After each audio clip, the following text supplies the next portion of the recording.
Wanna, a session today about the Haggadah. And next week, we're going to advertise more specifically relating the Haggadah to the war in Israel, which will certainly be an important topic. And many friends have encouraged me. I'm not sure what the value is, but they have encouraged me to do a commentary on the Haggadah. And I decided that I would write it. And I did write it. We have a very fine publisher, Jonathan David, and I wanted it to be published by this Pesach. And there is a pre-publication that will come out, but they, as much as they tried, it's not easy to produce a book. Its final will come out, but not by Pesach. But it will be pre-published, so we'll have some copies to give out. But when writing, I'm still a stickler for excellence to the best of my ability. So there are certain pieces on it, and laying out a Haggadah is not easy because you need the Hebrew, and opposite the Hebrew, you need the English, and the English translation. You have to be very careful with that. And then on the bottom, there is extensive commentary. So let me tell you something about Avi. There's always Pesach Sheni. You could be out in time for Pesach Sheni. Maybe it's an idea. Well, you're going to get a copy anyway. So copies. The name of the Haggadah is Yehi Or. Let there be light. And the thought of calling the Haggadah Yehi Or, let there be light, came from the Bible. First, as we've often discussed, are so important. The first time a word appears is the headquarters for understanding the word, or the first time someone speaks. And the first time God speaks directly in the Bible is when it says, Vayome Elokim Yehi Or. God said, let there be light. And God says those words after the Bible describes, in the beginning, God created the heavens and earth, and the world was unformed and void, v'choshech al penei tahom, and there was darkness on the face of the deep. And then, right after setting the scene that there's darkness, God says, Vayome Elokim, as found in the Torah, Yehi Or, let there be light. Vayehi Or, and there was light. And sometimes I think that one of the reasons why the book of Genesis begins where it begins, one of the many reasons, is to teach this fundamental message to all of humankind, that in the world today, the reality of life is that there's often darkness. But God's first words is a message to all of us. I'm talking to myself now and letting you listen.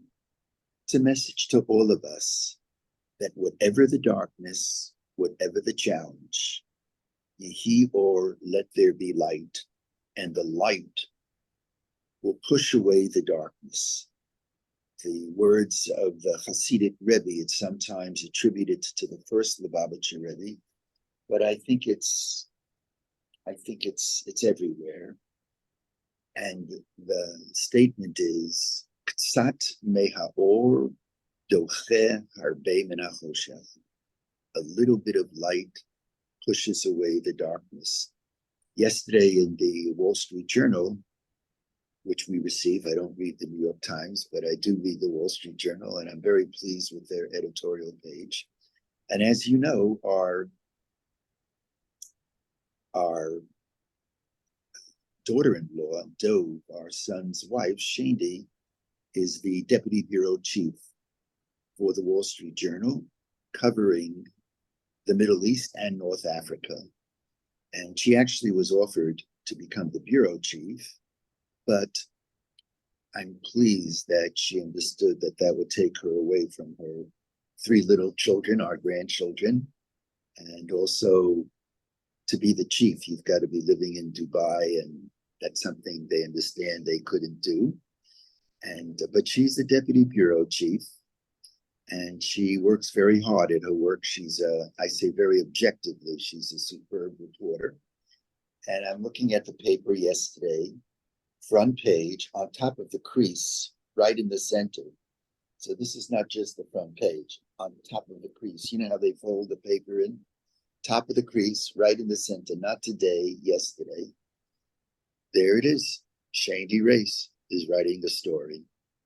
And she, I must say, again, very objectively, she writes brilliantly. But it's a story about how Israel's world has turned upside down. And what she says is the reality. There's truth to it. On October 6th, Israel was hoping maybe Saudi Arabia would come into a kind of pan-Arab relationship with Israel beyond the Emirates and so on. The economy is booming. I mean, there was little unity, but there was real hope. And then suddenly, October 7th, the relationship with the United States, whatever one's politics is not on the best terms these days. But when I read it, I just reminded myself that Shandy's a reporter. I'm a theologian. I'm a rabbi. You know, for me, even though that article spells out all of the difficulties, the darkness, I'm an eternal optimist. I am full of hope. I really believe that the light of the Jewish people and the land of Israel will prevail. And all the way back when October 7th occurred, it was in Israel on Simchat Torah. You know that in America, there are the last 2 days of Sukkot, Shmini Atzeret and Simchat Torah. And on Simchat Torah, we end the 5 books of Moses and we start it. We never end. We end and we start again. It's like they joke around that we're one of the few languages where shalom means hello and shalom means goodbye. And the joke is, because we Jews, we don't know if we're coming or going. Shalom, goodbye, shalom, hello. Shalom is the name of God, one of the names of God. So we end the Torah, chazak, chazak, v'nit chazek, and right away we begin it again. We don't sit on our laurels. We begin it again. Now in Israel, so in America, Shabbat, October 7th, was Shmini Atzeret, and Sunday was Simchat Torah. But in Israel, it's all condensed into one. So the Shabbat, which in Israel is called Shabbat HaChashecha, the dark Shabbat, that's what it's referred to. That day was not only Shmini Atzeret, it was Simchat Torah. And in this piece that I wrote, with Shuli's help, of course, I'm always getting help writing. It's called Yehi Or, Let There Be Light. And I pointed out that on that very day, when in Israel you hear sirens, you know, in Israel, when you hear the sound of an ambulance, there was a time I used to be upset. Oh, there's an ambulance. It's if I'm driving a car and I no longer drive. If I'm driving the car, oh, it's getting in my way, it'll detain me. But I've learned, and I heard this verse from Rabbi Joseph Telushkin, when you hear an ambulance, calm down, say a prayer. The prayer is of thanksgiving for first responders. Let the ambulance get there on time, and those in the ambulance who need help, may they receive aid. It's a very, very, very nice idea. So in Israel, when you hear the ambulance, people can say that prayer. But Blue Greenberg said this to me. She said, when I hear an ambulance in Israel, we're always waiting, our hearts drop, and we wonder, is there going to be the sound of a second ambulance and a third ambulance? That touched me very deeply because, of course, what she was saying, if it's one ambulance, then that's the Magen David Adom, the Hebrew equivalent of the Hatzalah service. There's Hatzalah in Israel too. If there's two, three, what do we know? We know it's a terrorist attack. So one ambulance is not going to be enough. There needs to be a second and a third ambulance. And that morning, Shabbat morning, we're in Jerusalem. It was Toby's 80th birthday. We had celebrated near the Yam HaMelech. We were in Jerusalem, and our whole family was there. And I'm in the morning, early in the morning, I'm hearing what sounded like an ambulance. Then I'm hearing doesn't quite sound like an ambulance. There's a second siren and a third and a fourth. And our eldest grandson, Gilad, knocks on the door. He comes in. He's the senior soldier in our family. And he says, there's a war. He right away was on his phone because he's in the reserves, as hundreds of thousands are. Frankly, thank God he had injured his leg. Otherwise, he would have run down there right away. And we know what happened on the first day. On the first day, there were 350 to 400 soldiers who were killed because they ran down there. They didn't really have ammunition. Many of them didn't even go down with M16s. They had a pistol. My grandchildren, my daughter now carries a gun. Ilana Ruby carries a gun. Do you believe that? She lives in Efrat. She carries a gun. Annie Oakley. That's the way they live. And he said there's a war, and we know what unfolded. And it was on that day where he didn't allow us to go to shul. We wanted to go to Rabbi Ian Pear's shul, but we were right near the Orient Hotel, so Gilad took us in, and we went downstairs, and I'm listening. It's Simchat Torah, and they end the Torah, and they started again. And when they started again, we're reading exactly what I shared with you. And there was darkness everywhere. And that Shabbat came to be called the dark Shabbat. But God said, Yehi or, let there be light. And for me, I've said this many times, the war in Israel is a very dark time. It's a very difficult time for Israel. And we've been isolated more than ever, and the anti-Semites are coming out of the woodwork. But it's a dark time, but it's a time of light. To see how in those early days and for months, and I pray it doesn't fray any further, to see how the Jewish people have responded. Everyone is in the army. Each of you is in the army. We may not be wearing green fatigues, but if we say a prayer for Israel, if we study Torah for Israel, if we're in contact with somebody in Israel giving support, if we give $1 here, $1 there, everyone is involved.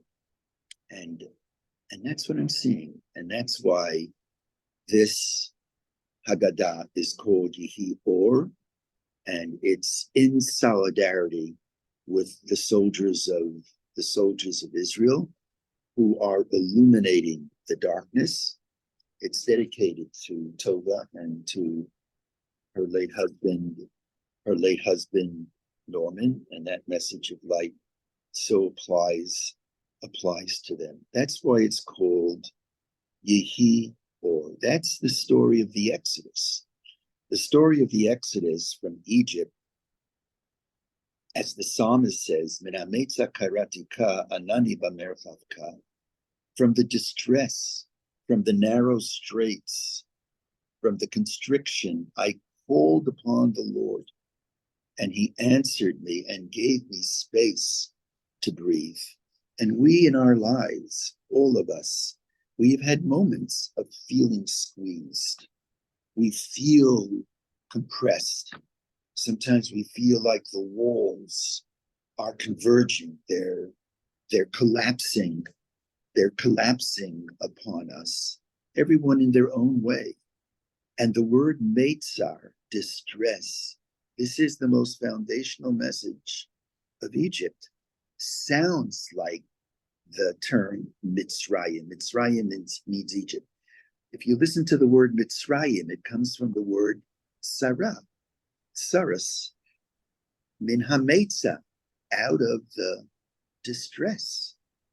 And the story of Egypt is not just the story of Egypt of the past.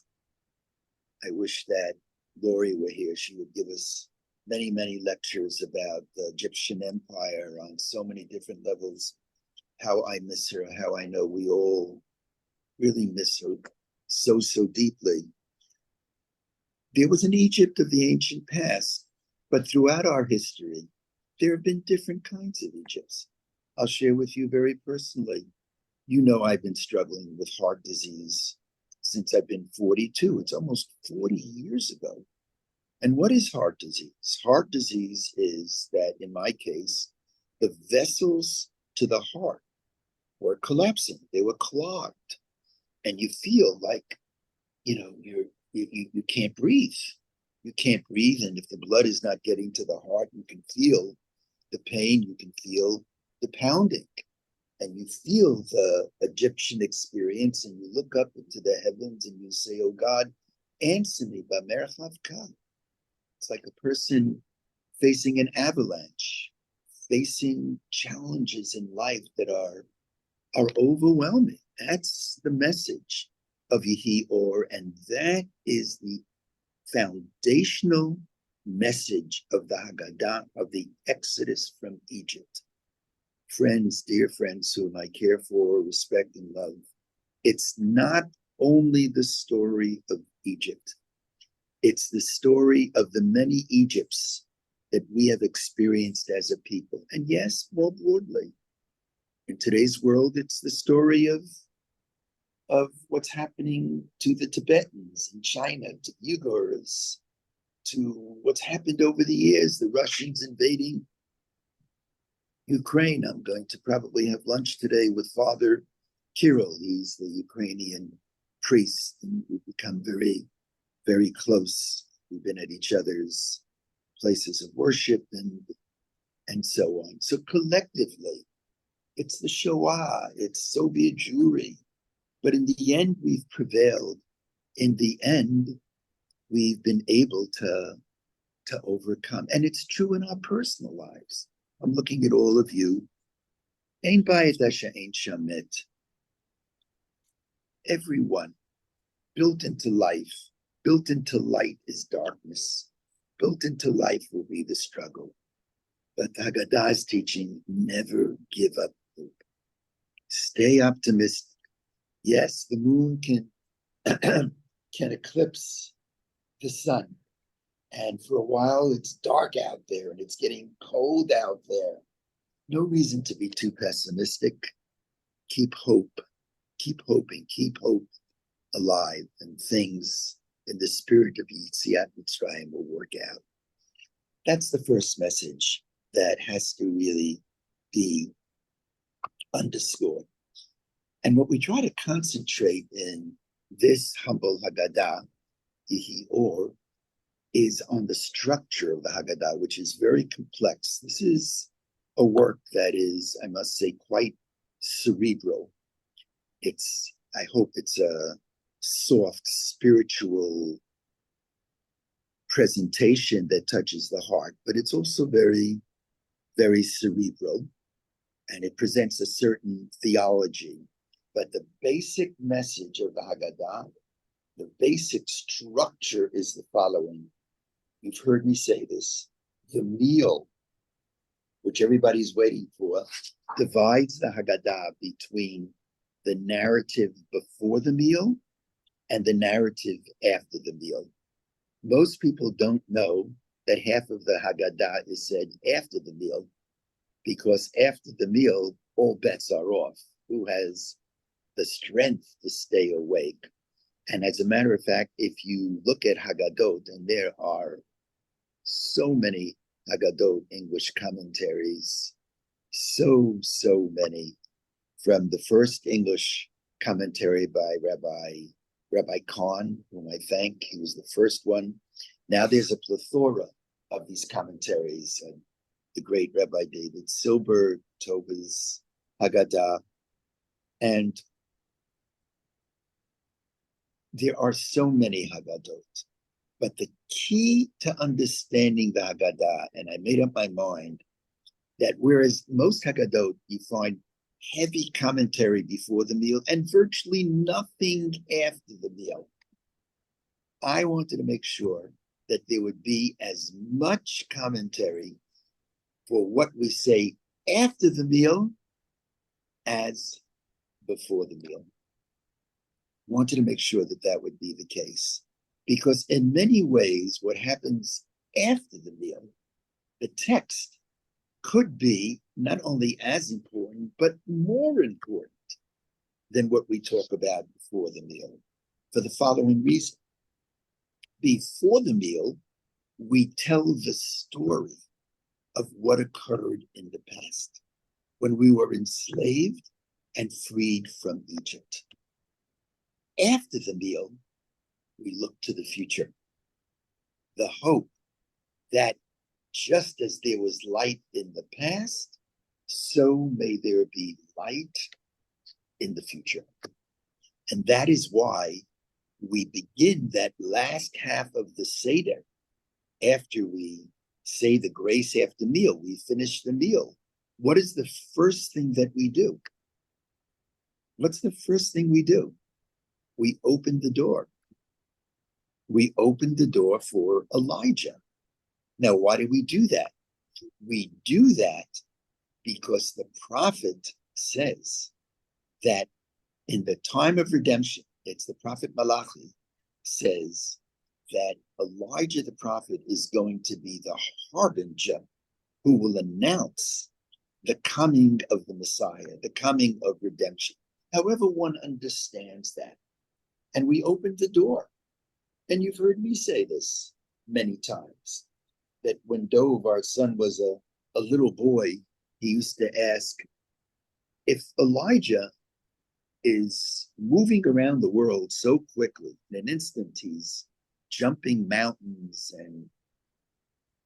and just flying over oceans, and he's coming into so many homes simultaneously, why do we have to open the door for Elijah? If he's so miraculous, he can come through the cracks. Why do we have to get up? And it's a deep question. It's asked by Rabbi Kook.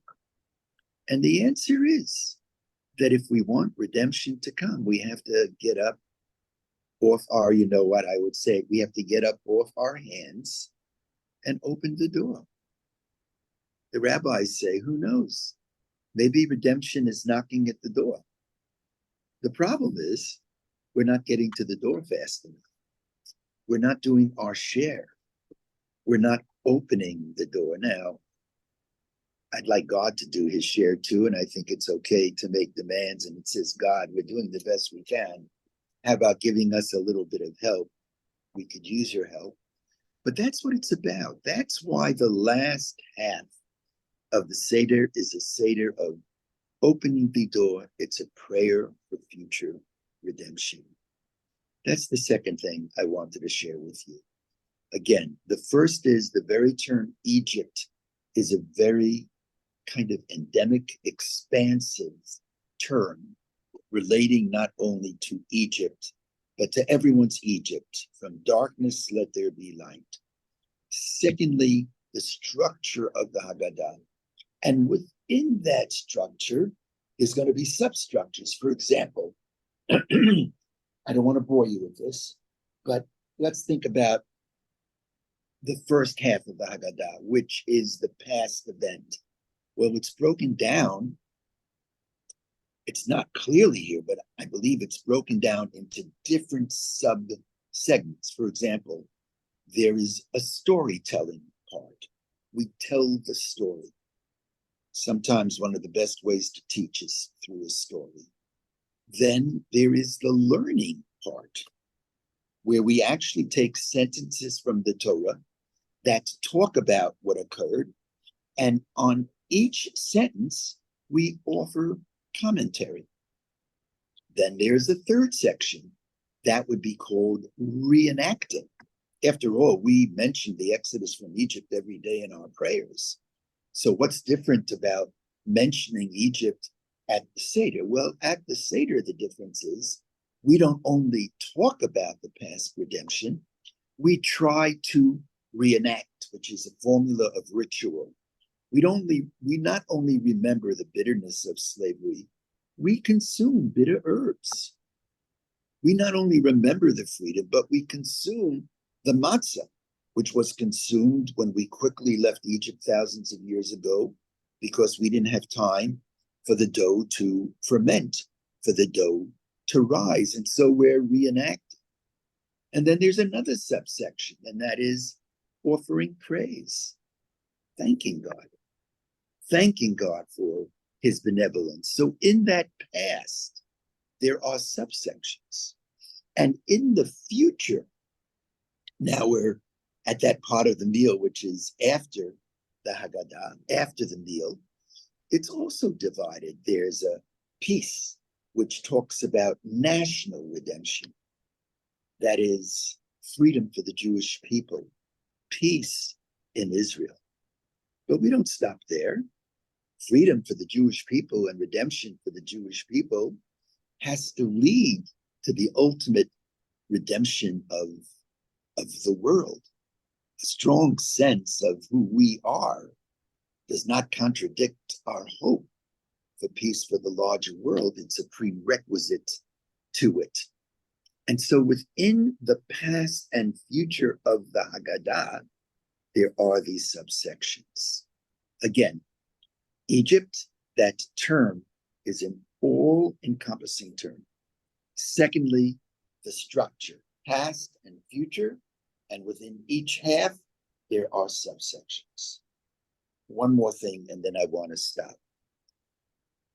The very word Haggadah, I believe, tells us something about the way we should conduct the Seder. The word Haggadah on its surface means Haggadah, to tell. It sounds like it is a soliloquy. One person, an orator, an announcer, an MC is telling the story.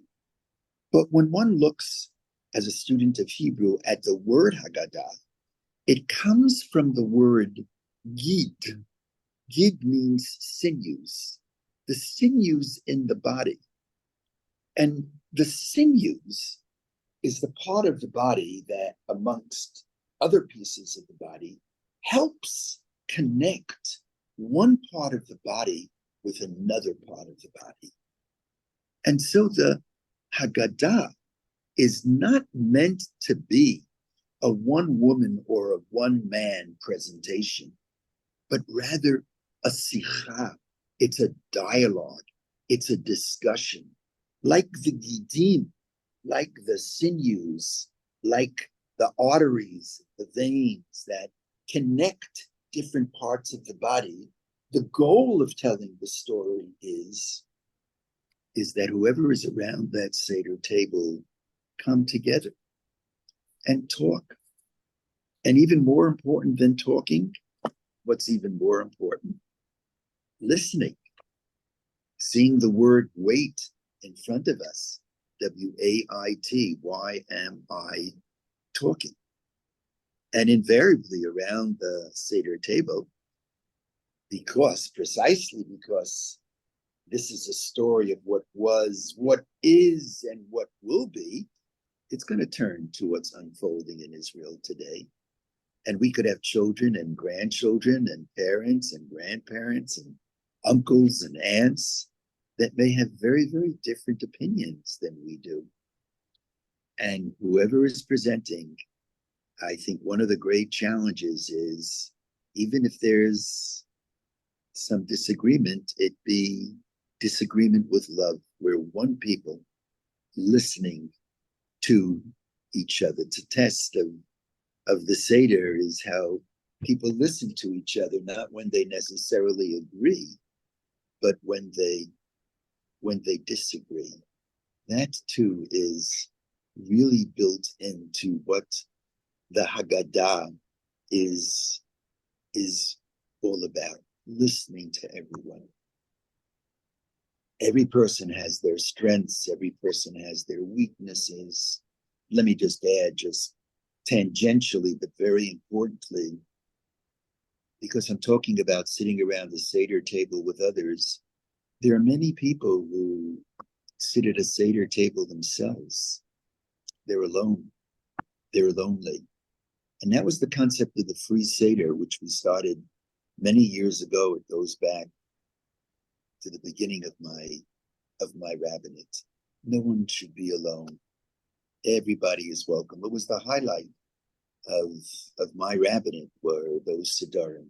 People would come. There would be some people who were impoverished, and there were some people who were quite well-to-do, but they were alone. They were by themselves. And it created a wonderful sense of community. It created a wonderful sense of larger family. That's the concept of the Haggadah. So those are the 3 points I want to leave with you. Again, I'm repeating. Number 1, Egypt is not just Egypt.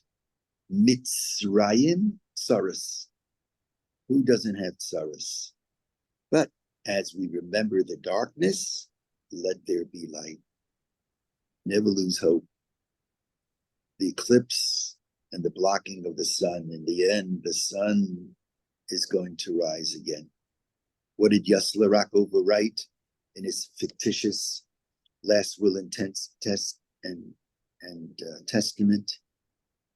During the Shoah, he writes, I believe in the sun, even when it does not shine. I believe in love, even when I am alone. I believe in God, even when God is silent. That's Mitzrayim. From darkness, there is light.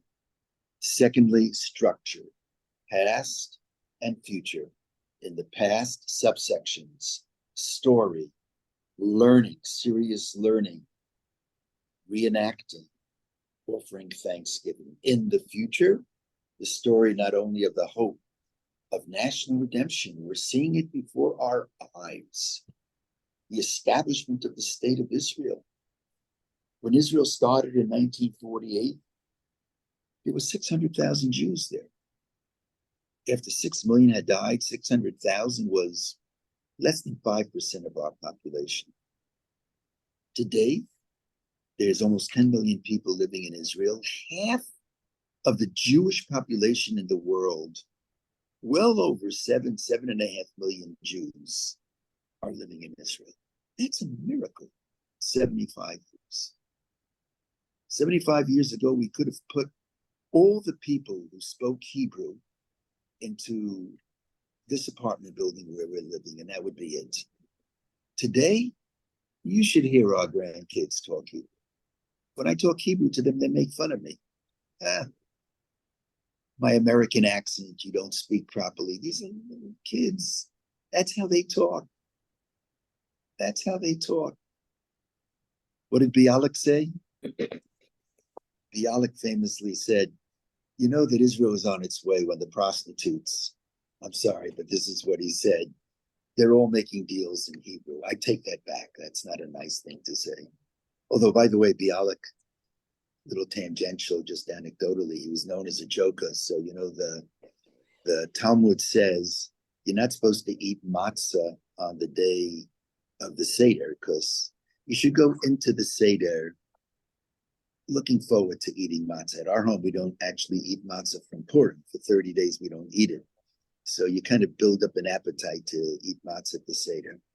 And the Talmud says, or one of the commentaries say, if you eat matzah on the eve of the Seder, it's like having relations with your fiance before you're married. That's what he said. That's what the Talmud says. And Bialik, he had a very quick sense of humor. He said, I've tried them both, and there's no comparison. That was Bialik's line. Stanley would enjoy that. I've tried them both, and there's no comparison. So that's the second piece. The second piece is the subsections, the past, the future of national redemption. That's what we were talking about. With all of our issues, Israel, wow, it's a glorious, remarkable country. I know there are problems, but there are great things that are happening in Israel. I'm not sure about the future of Jews in America anymore. I'm not sure. I'm very grateful to America. Very grateful. Hakarat Tov. I'm not sure of the future. I think our insurance policy, I think it's in Israel. More than ever, I think that's where it's unfolding. And then, in the future, the hope of universal redemption. Look at Israel. You know what they say? When there was the earthquake in Haiti, or when there were issues in all kinds of earthquakes in Japan, they said in Israel, if you wanted a bypass heart operation, the only way you can get the bypass is if you flew to Haiti. Then maybe you'd find a surgeon, an Israeli surgeon, who can operate on you. Why? Because that's where they were. I'm very proud of that. Rabbi Ari Hart, who went to Greece, whatever your politics, he was there. He wanted to greet the refugees coming across the Mediterranean. He said to me, Rabbi, you're not going to believe it. The only ones who speak Arabic are the Jews, are the Israelis. They're the ones greeting the refugees. I'm not getting into the politics as they're coming across. It's called Israel Aid, all over the place. It's a universal concept. I'm unbending when it comes to that. Well, you think, look at Israel now, with all the criticism, dropping leaflets and trucks coming in to feed who? In many ways, yes, Estelle. You think the British dropped leaflets before they bombed Dresden, or the Americans dropped leaflets and saw to it that the citizenry of Japan was safe before the atomic bomb were dropped on Hiroshima and Nagasaki? What did the Americans do 3 years ago when we withdrew from Afghanistan and the 13 soldiers were killed? There was now we're getting into the Haggadah. We're at the Seder. We're talking. What happened then? The Americans retaliated and they hit by mistake a civilian house and killed 13 civilians, including 7 children. A lot has been said about that. Terrific. War is horrible. But Israel, I'm proud. It has a universal sense. That's the structure. And the third piece is to do what I'm not doing now, and that is open it up to everyone. That's the story of the 4 children. And we're all children, no matter how old we are. It's like my father telling me right before he died, I was 70 years old, and he looked at me and he said, just remember, you're still my little boy. You're still my child. We're all children, no matter how old we are. And the 4 children it represents, they're different folks, different strokes, different types, wise, rebellious, one who's a bit more simple, who I think is not so simple, even the one who doesn't know how to ask a question. I'll leave you with this thought. I became close with a young man, Eitan Ashman, very strong, living in Israel. And he had a stroke. He was 40 years old. And he no longer can speak. I think it's called dysphasia. He no longer. Thank you. It's hard for him to speak. And indeed, when we were in Israel for the 4 months during the war, there was a soldier I met, Nathaniel Felber. He's brilliant, but he was injured and he can't speak. He's in a wheelchair, he doesn't speak. Maybe that's the way we have to understand She'eno Yodea L'Shol, the child who does not know how to ask a question. Even those, I'm interpreting it in a particular way, even those who can't talk, They have something to offer. They have ways to communicate, and that's Haggadah from Gid. It's that what attaches us, one person to the other. Those 3 points. I'm going to stop here and open it up for your input. I see Tova's hand is up. I see Estelle's hand is up. And we'll start with Tova and Estelle. Tova first. Okay, Rob, first you were talking about creation, and when God said "Vayihi or," but the Torah describes there was no light; it was tohu vavohu, and God brought the light. And was that the sun? Was there some kind of fire that He brought into the universe? Because it was fire that also guided us through the desert. Beautiful. Yeah. And weren't the sacrifices dependent on fire coming from God? Thank you. So now it's so dark, we have to pray that God's light will come. Yes.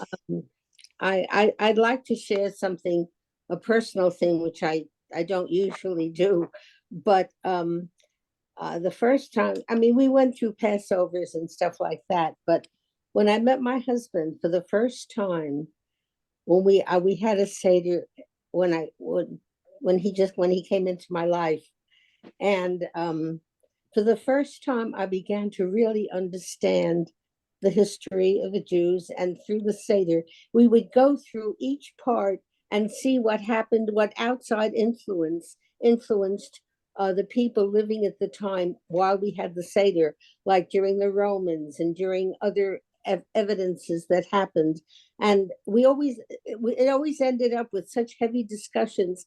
And my kids, I mean, now that he's gone, my kids, or that is my son, follows through, and we have our Seders with the same discussions, with the same new things that are brought at each Passover. And it's people who come and be with us at Passover enjoy it, because there's always something new and something special that was always brought into our life, which started with my husband, who knew all these things. And well, you're bringing, sort of reminding me of all of the stuff that happened and that has been. Estelle, where will you be this Pesach? Where will you be for the Seder, Estelle? I'm sorry, what? Where will you be for the Seder this year? Oh, believe it or not, my kids are coming in for Passover from Israel, because I'm very happy about that. It means so much for us all to be together and to recall all the things that Eli had taught us and discussed. So Please, it's very special. No one should be alone. If anybody is by themselves, please let me know. Just drop Reach out to me. If not, Rav Avi, let me know. I'll sign you up we have Seders on both nights at the shul. No cost. We just need to know you're coming. So be in touch. And that'll be led one night by Rav Stephen. Doesn't get better than Rav Stephen. And the second night by Rabbanit Bracha, and it doesn't get better than Rabbanit Bracha, who spoke so beautifully this Shabbat and every time she speaks. Anyone else have a word? Any other hands? I want to close with something that... Oh, I see Arnie's hand. Arnie. Yes, Arnie. He's just unmuting. I just wanted to offer something that maybe is a little bit tangential to what you were talking about, but I think it's interesting. When the Continental Congress was in session and trying to devise a seal for the United States, they tasked Thomas Jefferson, Ben Franklin, and John Adams with coming up with the idea for a seal. So Franklin and Jefferson both drew their image from the Bible. Franklin wanted to see the Pharaoh sitting on a mountain with Moses on the opposite end, splitting the sea and the Pharaoh being toppled. Jefferson saw as his image the Jews wandering in the desert. And Mayor Soloveitchik sees from that Franklin saw freedom as sort of an instantaneous thing. You topple the tyrant and you're free.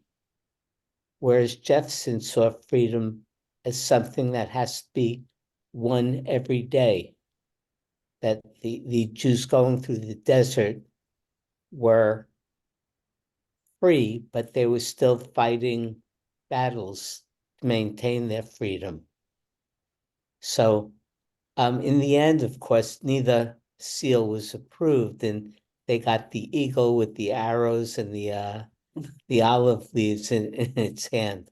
But I thought that was a really interesting concept of the different images of freedom. Yes, I think it's beautiful and beautifully presented, Arnie. So next week, I'm going to be focusing on, truly, on how we can take the Seder and relate it to what's ongoing now in Israel today, and so much affecting us. And amongst what I want to talk about is how the clarion call, and this is something Arnie and others too, but Arnie was the first to mention it to me, the clarion call of Moses, "Let my people go," which was one of the first times we Jews spoke truth to power. Not simple to demand that of the Pharaoh, "Let my people go," that became the clarion call of the Soviet Jewry movement, when Jews in the former Soviet Union were not permitted to live as Jews or to emigrate freely. And the call around the world was, "Let my people go." And Arnie was saying that should be the clarion call today in the release of the hostages. Let my people go. And Arnie, if you can have the last word, and just explain to everyone the difference between what you often hear in Israel, and here too, "Bring them home now," and "Let my people go now." I just feel that when we say "bring them home now," as well intentioned as that is, who's going to bring them home now? We're really directing it to our government, the Israeli government. We're saying "bring them home now." Where They've tried. we say "let my people go," we're directing it at Hamas, which is where the responsibility belongs. So when everybody puts pressure on Israel that we're not doing enough in military terms, or the hostages, or whatever pressure devolves towards Israel, that should go directly to Hamas. Why are we contributing to that message? It's said beautifully. And that's something to put out there. I think a Seder is a discussion of "Shalach et ami," let my people go. And Arnie, at the demonstration, this is something we spoke about right here in Riverdale in your name. I mean, when I wrote it up, and I don't want to drag you into it, Arnie, it's just too much. You don't want to get the darts thrown. I'm too protective. It's always my honor to be at your side. But downtown, there were some people who were calling out, "Let my people go," and I appreciate that. Mostly it was "bring them home," but some got that message. And in the Soviet Jewry movement, "Let my people go" was speaking not only to the Soviets, it was speaking to the Americans. telling them they've got to do more to pressure the Soviets to allow freedom of emigration. And that my people go was a clarion call, not only to us to do our share, but to the larger world to do its share. Yeah. You know, I close with this. A week ago, we have children living in Teaneck. So there was an evening at a synagogue there for Zaka. Zaka is an organization whose volunteers, at great risk, look for the remains of victims of terror. And sometimes, as you can well imagine, bodies are not intact. And not only do they collect the remains, they actually collect blood. In Jewish law, blood of the deceased must be gathered and given proper burial. So these are holy people. They do important work, making sure that even though lives have been taken so brutally, so savagely, that at least they receive the dignity of, as best as possible, the dignity of respectful burial. And it was an evening. And that evening we get word that Hamas supporters are going to be marching on the synagogue. They've been marching everywhere. And there was a very large group, thank God, of counter-protesters, Jews, who were counter-protesting. And this was the scene. This was the scene. It was getting dark and cold. And suddenly the protesters came. And they have these long poles, very, very high, probably going up, probably not an exaggeration, 15 feet. And large flags, enemy flags, Hamas flags, just being waved. And they're marching on the building right up to the synagogue. And we were safe because every police officer from the Teaneck and Bergen County Police Department were there. And so they kept the groups apart, but they got pretty close to the synagogue. Permit me something personal. As one who cares so deeply over the decades about the civil rights and human rights of all people, of course, the Jewish people is paramount. That's my inner family, but care deeply about rights of African Americans. And I consider Martin Luther King to be a Rebbe of mine in the area of spiritual activism. As they were waving these flags, I just thought to myself, I saw in my mind and heart those videos of the KKK, their white hoods, white robes, waving their flags, the white flags, marching on churches. But what entered my mind is that there's one glaring difference, and that is when the KKK marched on churches, the Black community was not standing alone. People of goodwill stood with them, including Goodman and Cherney and Cheney, two Jews and a Black Gentile. We stood together, and that commitment is unconditional. It was, is, and will be something I feel very, very deeply. It's unconditional. But they didn't stand alone. And I looked around, and Teaneck, half of Teaneck is made up of people of color, thank God. That's what America's about. We were standing alone. And that call, let my people go, is a call to bystanders. Don't stand by silently. Don't stand by silently. It was Elie Wiesel who once wrote beautifully. He writes about the victims of the Holocaust, he says, suffered more from the silence of the bystanders than they did from the Nazis. They came to the point when they didn't expect much from the Nazis. But from the bystanders, who were safe, they couldn't step in and raise a voice. And I've got to think that the same is true about what's going on now. I'm not sure the hostages, I don't think they expect anything from Hamas. These are Nazis. That's what they're called in Israel. And I concur with that title, given what they did, the horror. But the world is silent. Do you remember Bring the Girls Home? We used to have rallies in front of the synagogue. Bring the Girls Home. And at the Academy Awards 10 years ago, all the famous actors and actresses, everyone who received an award, bring the girls home. This past year's Academy Award, not a word about bring the hostages home. It hurts. It hurts. And that's the call of Let My People Go that really should resonate this year in a deep way. I've been talking too much, so I want to wish everybody a wonderful day.